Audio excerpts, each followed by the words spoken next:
gentlemen, I hope I'm live now. I actually clicked on the button without counting down. So I had some time today, unexpectedly. Got a little off earlier than expected, had a very nice meal, and then I really wanted to talk about this. Because we all usually talk about Apple's tremendous successes, right? Apple is the highest valuated company in the world, unless there's like a large Saudi Arabian oil conglomerate that isn't really one company, doesn't really count. It's technically one on the stock market.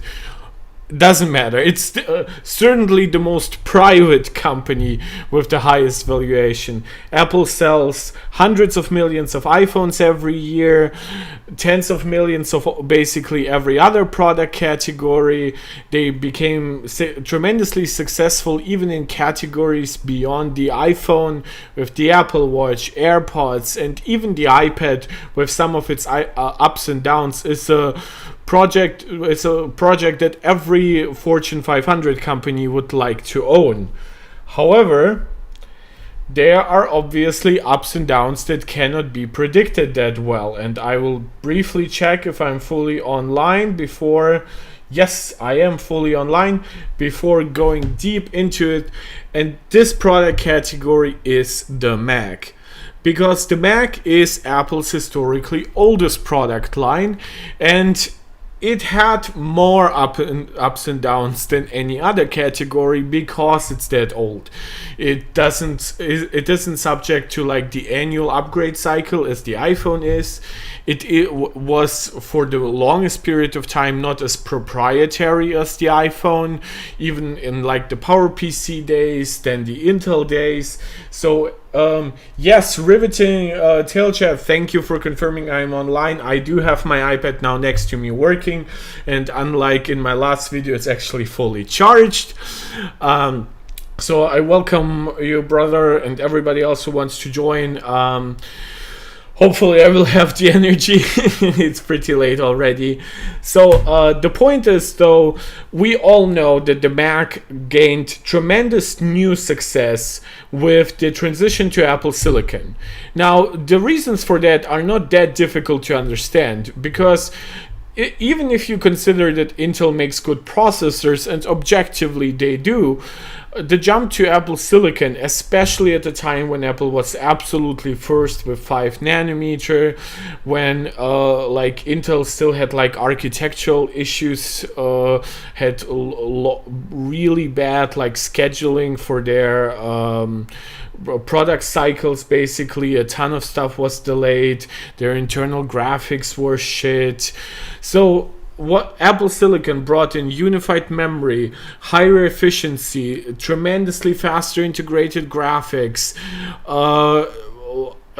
integrated neural engine so that a lot of functionality could be taken over by it, which also further increased efficiency. It introduced tremendous scaling opportunities, because now a MacBook Air didn't need to be basically like one old Intel chip with an even older integrated GPU. It would be still on the same architecture as the Pro. Even on the GPU side, it just would literally be smaller, lighter, more efficient. And everybody was asking, what could Apple do to further extend the success of the Apple Silicon transition? And for 15 years now, I would say, basically, or a little over a decade, definitely, people have been talking about having a thin and light Apple notebook that is larger than 13 inches. And this is where the 15-inch MacBook Air came in, and it was introduced at this year's WWDC. It had Apple's second generation processor in the Apple Silicon transition. So there definitely was a lot of market value basically in such a move. You could have people still coming from Intel Macs. You could even have some people coming from M1 Macs. And maybe even somebody would want to side grade from like a 13-inch MacBook Air, which was introduced a year prior. But here also comes the problem. we already had an M2 MacBook Air with the new design, with the notch, the thinner bezels, the flat design, and it came out a full year before that. So what does that mean for the 15-inch MacBook Air? Now, a lot of us assumed, because it was very reasonably priced, some assumed it would start at $13.99, maybe even $14.99, and it started at $12.99.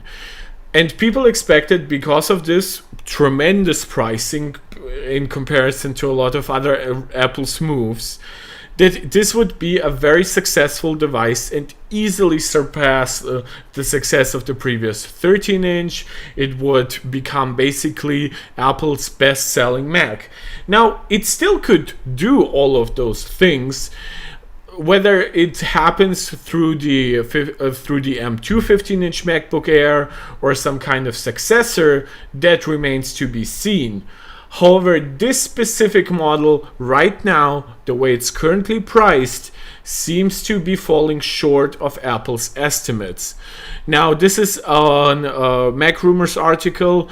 It's using a Digitimes report with sources within Apple's supply chains. Again, Digitimes does have its ups and downs, as we said about the Mac. There definitely is no guarantee that whatever Digitimes says is perfect, and we've had a ton of reports over the years where Digitimes was wrong. But even if I might not fully believe the 50% claim, I am inclined to believe that the overall sentiment of the report is correct. So what is the report? Well, it claims that the 15-inch MacBook Air was 50% less than originally estimated. Now, it should be concretely said that that is for July.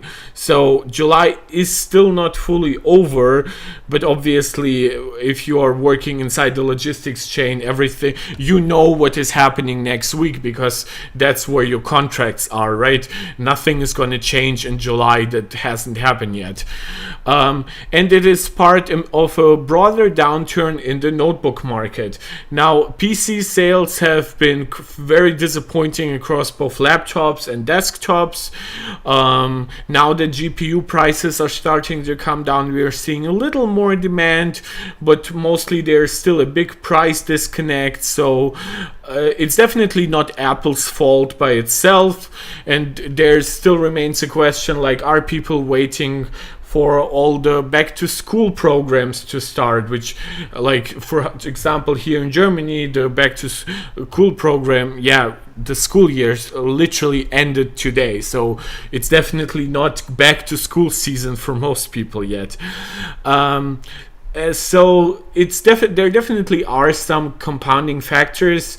Maybe, like, even the supply wasn't that great. We cannot tell. Obviously, M2 shouldn't be in short supply. So there are some nuances that Digitimes is notorious for not always getting correct. But there are some things that I want to point out that, to me, suggest that there definitely are reasons for this 15-inch MacBook Air to underperform. Now, first and foremost, we should say that it's using an M2 chip. An M2 chip that was announced a year ago alongside the 13-inch MacBook Air. It should also be said that the M2 chip by itself is based on, like, a second generation 5nm production. It is based on the IP basically that is also in the iPhone 13 lineup. So it's definitely by no means now a bad chip, but it's also not, while it's technically still the latest and greatest in Apple's, like, low power chip lineup, it's definitely not what people who are really enthusiastic about new hardware would consider throwing out money for.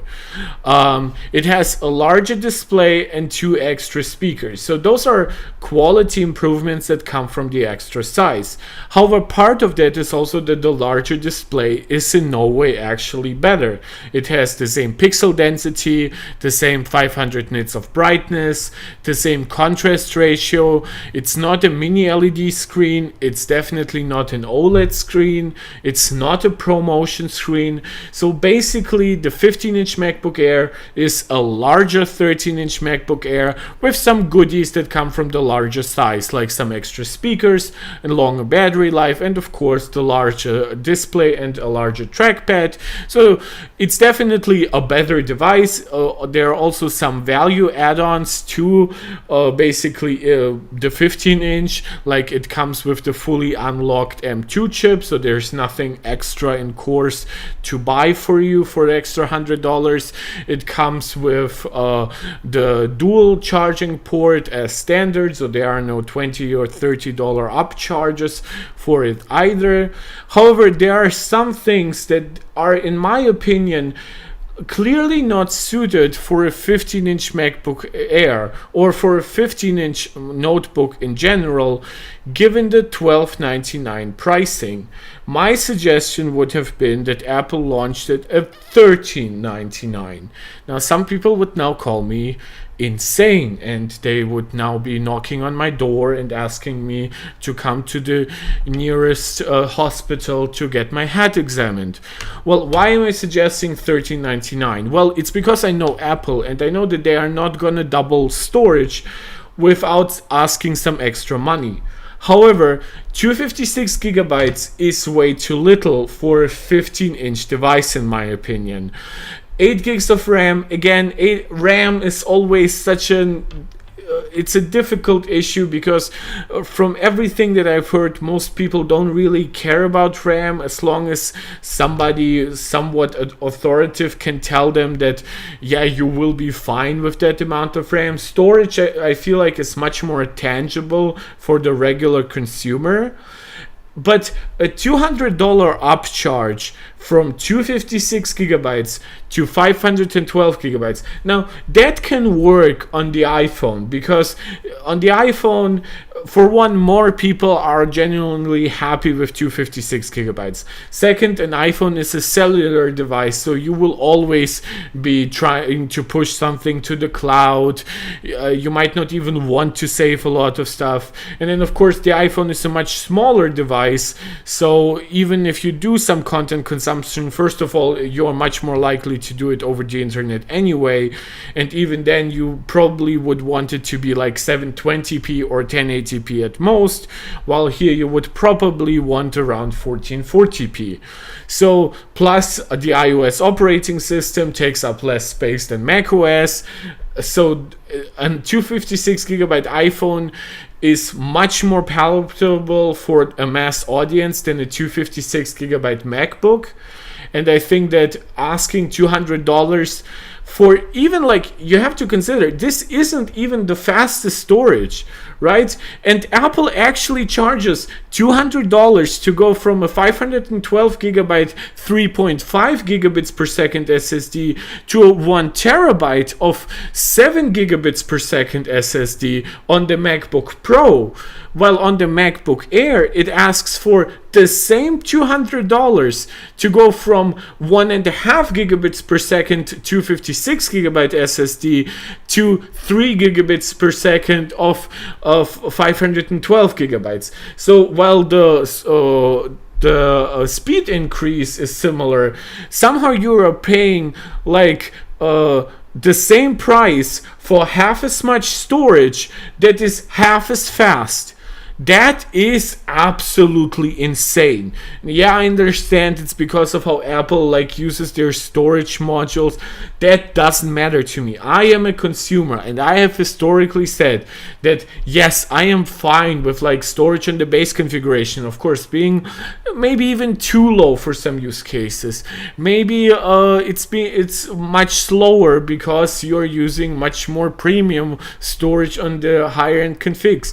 But guys, please look at the actual NVMe storage market, which is what Apple uses. Like, Apple isn't even using like the actual storage drives, like the NVMe drives that you would buy, but they're using just the freaking modules that are powering them, and that is way cheaper than what you can buy as a consumer by itself. But then you also get the incredible benefit of mass purchases.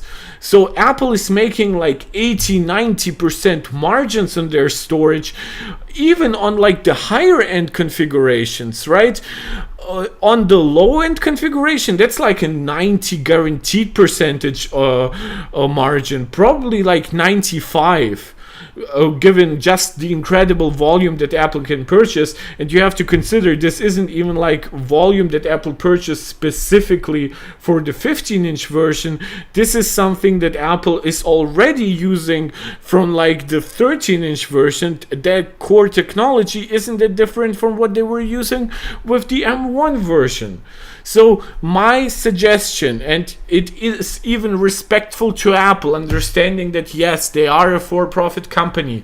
I understand that their actual margins don't even come from the $1299 model. They come from selling the higher end models with much better margins. However, you cannot sell 256 gigabytes, I think, on a 15-inch model at $1,300 and expect to create excitement in the community. And if you go to $1,499, so $1,500 for a 512 gigabyte version, you also hit the problem where the 14-inch MacBook Pro, with its ProMotion screen, with its base 16 gigs of RAM, with its much faster storage, with its faster processor, faster Wi-Fi, basic a mini LED screen, right? Beyond just being ProMotion, it's like a beautiful mini LED screen. That is way too close for comfort. If you want to put it anyway close to that, that is insane. And yes, I understand Apple is not crying because the 14-inch more expensive version is cannibalizing the cheaper 15-inch version. They love that. But you need to sell both, because there is a quiet growth that needs to be happening with the MacBooks if Apple wants to overcome certain issues. And I've actually found something really interesting, just came out a little while ago, which is that the US iPhone market share in Q2 is now 55%. Right, go back one quarter, it's 52%. Q4, this is when new iPhones are at their peak. 57% makes sense. And then like go back a year and it's 5% lower. That is insane. Now, even if you consider that that still encompasses a slightly lower sales because the overall market has shrunk, you know what this means, right? It means apps will be created first and foremost for your JVXL. Thank you for 100 subs, guys. Please, whoever hasn't subscribed, please subscribe. I planned on getting to 100 subscribers by the end of the month. We got to it a little earlier, and now at 101. I'm really excited about that. Let's get us to 200, and then who knows, maybe in time to 1,000 to get to monetization even. Again, so you know, like a high market share, even some might say, oh, like Apple has a monopoly. Apple has done zero like antitrust things to get here. They didn't lower prices in a bad way. They didn't buy off any competitor or something like that. This is just continued success from not going too crazy with prices, right? In my last video, I've pointed out that the iPhone has kept pricing pretty much the same since the iPhone 10 and 10s. And this needs to happen with the Mac, right? We need to have attractive Macs, even if they get like $100 more expensive. Then you can always say, well, but it's $100 cheaper than the previous generation with the same storage. having the 15-inch model being $1,300 without any like tangible benefit to the end user. I don't have an iPhone 14 JavaXL. I'm on a 13 Pro Max, and I'm going to be upgrading to the 15 Pro Max and then going to be creating a ton of content about it. So this is what I'm talking about, because this is, let's get back to the Mac. Right now the Mac has also increased market share, and I know that people are awaiting upgrades. There's calling out the M3 chip, for example, will be exciting. But I would say that the M3 by itself is not the most necessary upgrade. Now, we did cover storage. I would argue that there's also a similar point to be made with RAM, where I would argue that not only are Apple's RAM prices pretty outrageous, but I would say that 8 gigabytes should probably turn to 12, not even necessarily not necessarily 16 right away. I think if Apple had like 12 and 24 gigs RAM Airs, and then like 24 and 48 gigs and 96 gigs Pros, again, that's completely possible with how RAM configurations work. Apple does have access to memory that isn't just like double, but also can be like half as dense. So it's completely possible for Apple. The only reason they don't do that is basically price considerations, and so they especially can charge you more for memory. And I think if Apple did that, right, offered you like a 12 gig RAM device with 512 gigs of storage at $13.99, instead of like a 512 gigabyte version at $14.99 or a 16 gigabyte version of $14.99, Apple wouldn't even feel it that much. Whatever they lose here in margins, they would more than make up with extra sales, especially if we're really talking about the 15 Air underperforming. But there's also another point that I want to make, and that is Apple has access to a technology that they haven't really used, and that is ProMotion, non-mini LED ProMotion that they introduced on the 2018 MacBook Air, a variable refresh panel with 600 nits of brightness, very decent contrast, very efficient because of variable refresh rate. So whenever you do like video or something like that, or something very still, then the refresh rate goes down.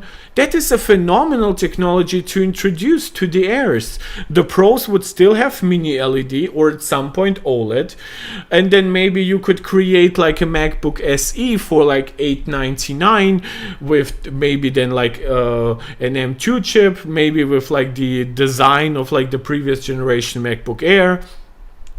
And that could then still have like the regular 60 hertz panel, because it's still a decent panel.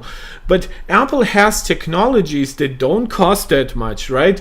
As long as Apple does like a mass order for like the ProMotion screens, the ProMotion screens that Apple uses, and I'm not talking about the mini LED backlight, I'm just talking about the 120 hertz variable refresh rate. Those panels don't even have like the fastest response time on the market. They are not that expensive for Apple to source. They primarily focus on like color accuracy and like really nice contrast, for at least for an IPS panel. Apple could utilize all that, but they don't, right? And I think this is where greed comes back to bite them a little bit. JVXL asking if I have chance to test iOS 17 name drop. No, I have not, because none of my friends are willing to install iOS 17. So I really also like, I don't know how that works with people who you already have in your contacts. So even if I got somebody, I would have to get them to delete them, my contact, and then share it. So again, I'm capable of testing pretty much everything in iOS 17 except for like the AirDrop features that require extra devices from somebody else on iOS 17, because I myself don't have any extra iOS 17 iPhones. I do have an iPhone 7 Plus that I really like as a secondary device. However, that one is very much not running iOS 17. It's not even running iOS 16. So I really wanted to cover this because I think that Apple is really, and I'm not just saying it's greed, because I think sometimes it's just wrong calculations, because all for-profit companies, of course, run on a certain amount of greed. But I've outlined numerous suggestions here. Maybe in future videos I might create like a notes page here that I think would help Apple basically. But they can do more storage. They should do more RAM, though I don't think that that will necessarily be the thing that draws in people. I think it's time to really go with like higher refresh rate panels on basically everything. Especially since the technology exists, right? So we aren't even talking like on the iPhone where you need LTPO OLED to get like a really high quality variable refresh rate. You could still get higher refresh rate with an LTPS panel, but Apple really cares about variable refresh rate that is like can go down to 1 hertz at this point. So I'm fine with them keeping that on the iPhone this way. But we've had like relatively affordable iPad Pros with ProMotion for a long period of time, and this is like $500 more expensive than like an 11-inch iPad Pro was at that time. Like the time has come to really bring in the technology to newer form factors. Yeah, it's right. It's really bright outside, and it's like, oh, what 2,400 nits. First of all, you should consider that nits are not super precise always in how the human eyes perceive the brightness. If you actually have a large panel at the same technical brightness level, we will perceive it better, right? Even the step from like 500 nits to 600 nits is really big, and like a 600 nits like 15-inch panel will look very pleasing to your eyes in a way that a 600 nits iPhone display might not. Also, the MacBooks don't use touch screens, and touch screens are notorious for having a little more reflectivity, so there are some benefits here that would allow them with like a lower brightness level. However, I do believe that Apple definitely will go like to 1,000 nits, for example, which on a 14 and 16-inch device will be huge on like the MacBook Pros once they switch to OLED. Maybe not quite full 1,000 nits, but maybe like 800 nits, and then having like a mode where it gets like a tad higher if the brightness outside is like really bad. But what you are saying, 2,400 nits, that is basically brightness that would be reserved for HDR or even XDR content, like Apple calls it. So again, I would still be happy with like a MacBook Air that is just 600 nits, isn't even mini LED, and is at least like 120 hertz variable refresh rate. It will feel smoother to the people, which even if you upgrade it to M3, there is like a perceptual bottleneck to the speed that your MacBook delivers once you are still stuck at like 60 hertz. And in my opinion, Apple should strive to overcome those bottlenecks, and they do have an easy available technology that also isn't that difficult to explain to people at this point. I feel like when the iPad Pro originally came out, like 120 hertz didn't mean that much to the Apple community. Then the 13 Pro came out. Then even before that, like the was it before or after? I always try to forget. Pretty similar, close to that. 14 and 16-inch MacBook Airs came out with mini LED ProMotion screens, and so those are my suggestions to Apple. The two biggest ones would be more storage, even if it means a slightly higher base price, but at least double the storage. ProMotion, again, which would also introduce improvements to battery life thanks to variable refresh rate. Again, JVXL, I understand what you're asking. For that price, they should make it around 240 hertz. That technology would be pretty much wasted here. What are you using that for? Like, just to scroll through the web? Like, an actual high quality 240 hertz panel that like with the necessary refresh rate, with the necessary response time to actually make 240 hertz viable, right? Because the current response time technically is like closer to like a perfect 90 hertz or 100 hertz than it is to 120 hertz. So I would rather have like a really well tuned 120 hertz panel that doesn't further impact battery life, right? Because then you would also have like problems with the chip needing to do more, and so that's another discussion. And it also comes down to like, what panels are you using? Like up until now, like bigger OLED panels even, which have like tremendous response time, did have like 90 hertz. They only recently became 120 hertz.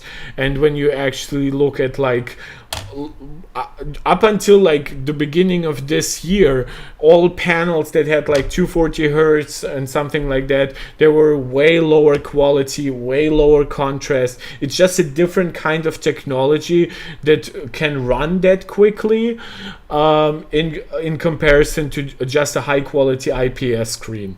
But maybe we should have at some point a big discussion about all the kinds of technology that Apple could use and at some point in time actually will be using. Once Apple introduces some kind of micro LED devices, that means that Apple would be one of the very few companies who has used like pretty much every display technology available. And to your last question, are you going to get Vision Pro? For one, I live in Germany, so I have no idea when it's even coming out in my region. Second, I suspect that it's going to be like 4,000 euros here. And third, it's an M2 device, which again, this will be the last point we are all making here. M2 devices are just not that exciting, and there is a new rumor that M3 MacBooks are coming out as early as October. So imagine what that does for my excitement for Vision Pro, which already doesn't have like the best battery life it could have, right, with that external pack. They should have made like the external pack larger, in my opinion, or shipped it, like I hope they ship it with like 2 batteries. Then it makes sense for me, at least somewhat, as a value package. But I think once we are getting to like 3 nanometer M3 chip, the second chip in the Vision Pro headset is running sensor inputs, so it's taking a load off from the M2 chip, but it doesn't increase the actual performance of M2. When you look at a regular MacBook, it basically can utilize the full performance, because there are no really expensive sensor calculations going on at all time. Even the camera isn't on most of the time, so that while on Vision Pro it has like LiDAR sensors, proximity sensors, it has like several cameras outside and inside, it has like the eye tracking functionality. This is what the R1 is handling. For everything that still like is the 3D rendering of objects and any kind of game you might play, that is the M2. And don't get me wrong, it will be the best like standalone processor in a virtual reality headset, but I would personally want for Apple to find a way to, before launch, try to replace it with the M3. And I know that's not going to happen. This is just me voicing my own wishes, basically. But in my opinion, it would be far more exciting. Like, don't forget, Vision Pro already isn't perfect. It's a first generation device that is using some very exotic technologies that, while phenomenal in terms of like pixel density, response times for the sensors, arguably the best cameras that you can have in a virtual reality headset, the best screens that you can have, the best sensors in general, with how they also like track like how your hands move and stuff like that. But the core system will still be carried by the Max. That is actually something I profoundly disagree. I think that Apple's Pro naming here makes sense. A Vision Max would actually, when you look at what Max means for Apple, which is big, and I don't think that Apple associates big with premium in that category, I think their next headset will still be Vision Pro. I think it might be like $500 less expensive if Apple really finds a way to mass produce it, and I think it would run on a newer processor, maybe go from like 90 Hz panels to 120 Hz panels, and then Apple would have like a larger push saying, okay, now we've had like 1.5 years of developers working on the software. We now have a very built up like logistics system with Zeiss lenses so that we can launch them in every country.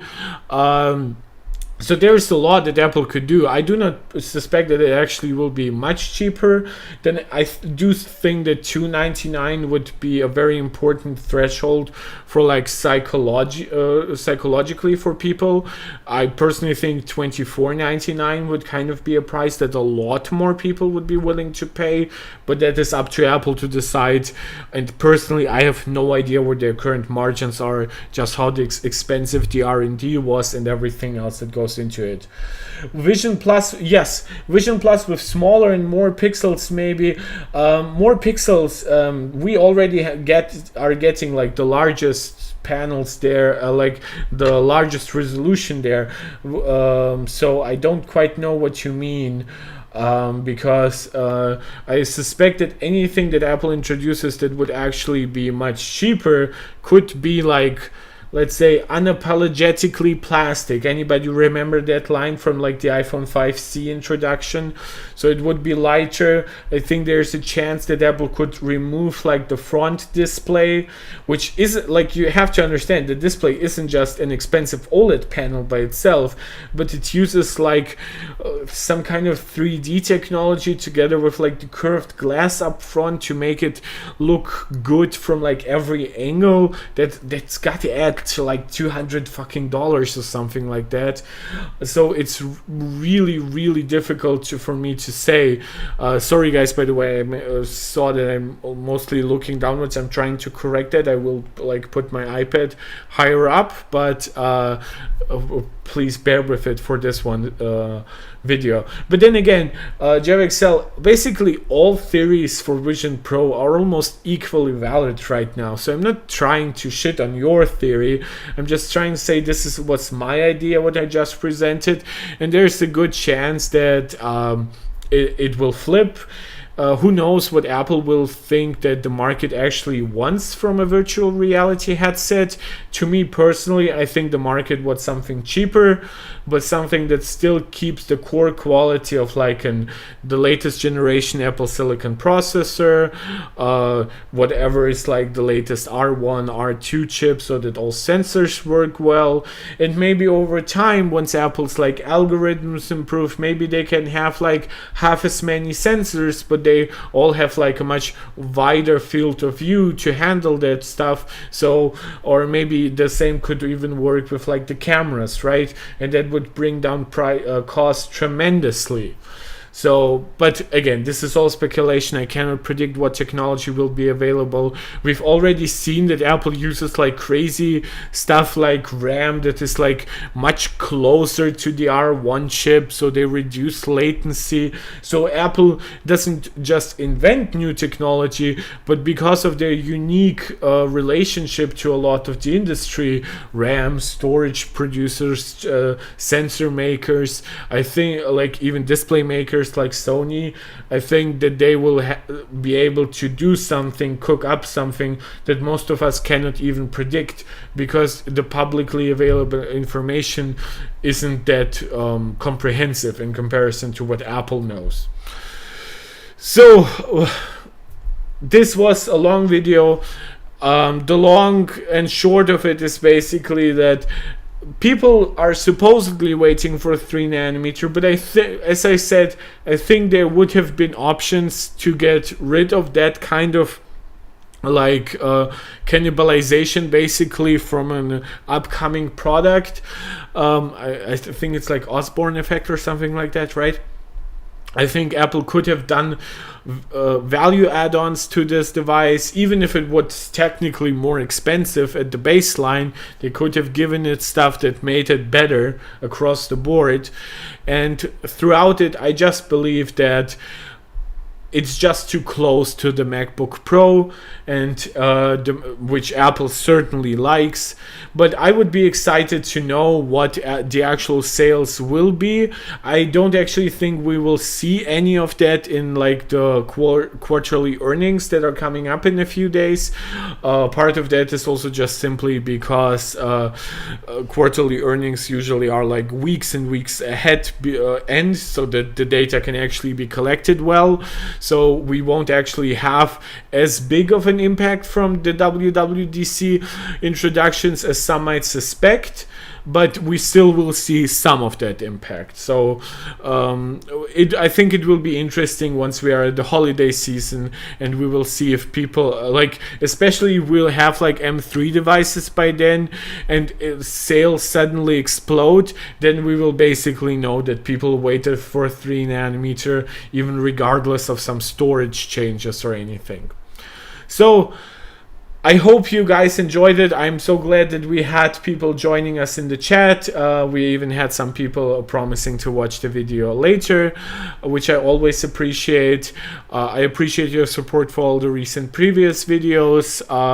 I hope I will be going on a prolonged trip, basically. It's not technically a vacation, but I will be visiting family and friends while I'm on the go, basically. And I hope that I will still be able to make content, but I will let you know. Thank you guys so much for your support. See you guys next time. This is Mark Tech, tuning out.